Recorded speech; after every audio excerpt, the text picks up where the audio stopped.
Hi guys, and thank you so much for tuning in. So today I want to talk about how I paint hands and how to get the proportions right in general. So what tricks I use to get them right and how you can get them right as well. And for this I decided to use the footage of my watercolor piece for my Patreons as a backdrop for my video, because I painted hands in there and proportions weren't that easy in this one because it is a full figure. It is not as easy than just a face. So I thought this could be helpful for you. And if you like to get one of those drawings for yourself, I have a $95 reward on my Patreon page, where you get a free illustration per month, a fine art print and 3 art surprises. So a super, like the best deal I have in existence probably, because each of those items are definitely like more expensive if I would sell them like separately. So I just, for my patrons, they get the super offer from me. So, and now back to the topic. To get the proportions right, especially with a composition or a subject that is pretty detailed and where the proportions matter, because otherwise it would look like a mutant or something creepy. What I do is that I start with lines and points to indicate where my subject ends and where some things begin and start, like the head or the shoulder or the chin, and I just place some of these lines on my paper where I think they are. And then I connect them a bit, not too strong of course with my pencil, because I don't want to erase that much and want to damage the paper as much. And when I connect these lines, I see immediately which is wrong. So I don't connect 2 points if I detect that there's something off with them. What I do then is the part that I have already drawn, for example the part with the head and the body, and then I want to place the arm.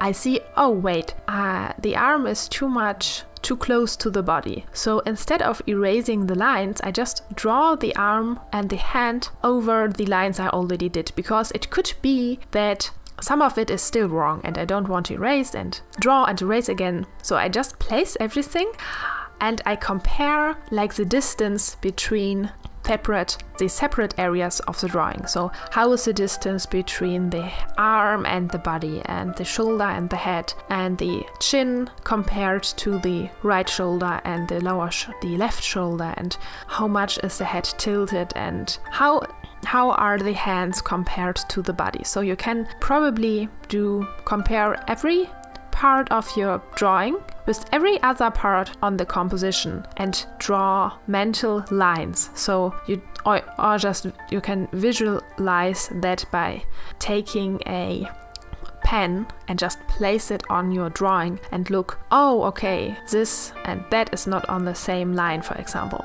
I do that more or less mentally because I want to have my drawing look right, but it doesn't have to look perfectly like the photograph. It just has to look right, like an actual human being and not an alien. So and I also want to catch the impression that the photo has on me. So with this photograph, the model, who is Tiny Blue Lamp on Instagram, has such a playful and a little bit sexy, but more like an innocent, maybe not too innocent, but still just this beautiful expression of her face and her body, and I wanted to catch that. So when I want to do that, I have to take care and pay attention to the body posture and also to the look on her face. And after I completed the drawing, by the way, I used the same technique for the hands as well. So I'm just comparing the individual fingers with each other and also the knuckles and see where they stand compared to each other.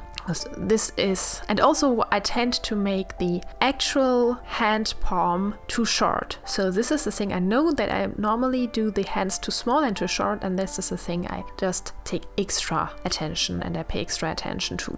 The best thing is just to compare the hands with the head and see if your hands have the same size as the hands on your reference compared to the head on your reference. And now, after I establish the drawing and I am okay with the proportions, the difficult part of the skin tones comes now. And I begin by explaining how I just start the whole figure, because with watercolors I do not like to just paint one part and then move on to the next part until it's finished and so on, because I find this quite boring. I want to fill out everything and work my way then from like individual parts, but it is really more a holistic approach to the composition. And because of that, I just filled out the body with a first layer of a skin tone color and then continued with her swimsuit and then her hair, because her hair is the part with the highest contrast on the drawing. And the highest contrast is very important for comparing color values. If everything is light, you would draw your painting too light when you haven't drawn the darkest parts. So this is why I draw when there's something next to the area which I'm working on, which is dark. I have to paint this dark first in order to get my color values right. And what I do then is applying thin and light coats of watercolor, because this paper, which is Fabriano hot pressed watercolor paper, makes strong edges when I paint with watercolor. But I love these strong edges, they are very beautiful. So the abstract layers I can do with the Fabriano paper are my favorites. And compared to other watercolor papers, which are a little bit cheaper, you can still make a lot of effects, but the borders that you have with the Fabriano paper, these strong and sharp borders, are pretty unique. I haven't tried the more expensive brands out yet, so they might vary, but brands that are a little bit cheaper, usually they don't have the clear shape that those blobs of water create after they dry. So I use this effect to make gradients. Of course, it is not possible to make smooth gradients when you can't make smooth gradients, but what I do is that I place just more of these thin coats of watercolors, and I just don't care if the borders are sharp.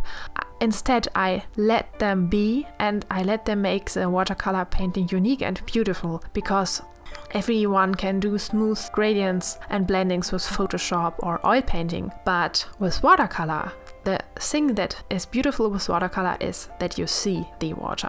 So, and this is then my technique. I just apply those coats, those thin coats, after I have the gradient. For example, if I want to have a dark shadow, I just start with a light shadow. I place a little bit darker shadow over it so that the border is not too strong, and then I place a little bit darker over it, and so on. And this is the technique I also use for the hands. So I start with a light shadow and so on, and build my way up to the darkest part of the hands. And in addition, I go over certain areas with color pencil and just get the extra fine details out of it. I can do that with watercolor to a certain grade, but I'm faster with color pencils and I have a little bit more control. I don't want to use too much of my color pencils in this one because I really loved how the watercolor effects looked in the end, and when I go over it with color pencils I totally erase them, so the color pencils are that opaque that the watercolor isn't really shining through, so the effects would vanish. I use the color pencils mainly in her face and for some hair strings, and also for like the shadows and the light between the fingers, because there were like tiny little details I wanted to get right. What I found also very helpful was a new brush that were pretty long. So my usual watercolor brushes are rather short, but I've seen those long brushes on Instagram forever. So all of the painters that are painting fine details are using these long brushes. And the advantage that comes with a long brush is that it doesn't spread that easily because the hair is very long and it takes longer to spread it, and it also on the tip it really gets super fine and tiny and small. So this is perfect for details. I haven't used that brush. This is the first time I used it, so this is just a regular, I think, watercolor brush, but you can also use an oil painting brush, just one with a very long tip. They are very helpful for tiny details and very tiny lines, so I found that helpful as well. So I hope you liked this watercolor tutorial, and if you want to see more of my tutorials both in oil and in watercolor, check out my Patreon page and select the $5 reward tier. You get an exclusive painting tutorial almost every week, and you can download it and keep it on your devices forever. For example, if you are outdoors and want to practice and you don't have internet, just take my tutorials with you. And you have also access to all my exclusive Patreon posts as well. So if you're interested in that, head over to my Patreon page. And if you like this video, don't forget to give it a thumbs up and subscribe to my channel if you haven't already yet. I hope you are inspired in whatever you do today, and I see you in the next one. Bye bye!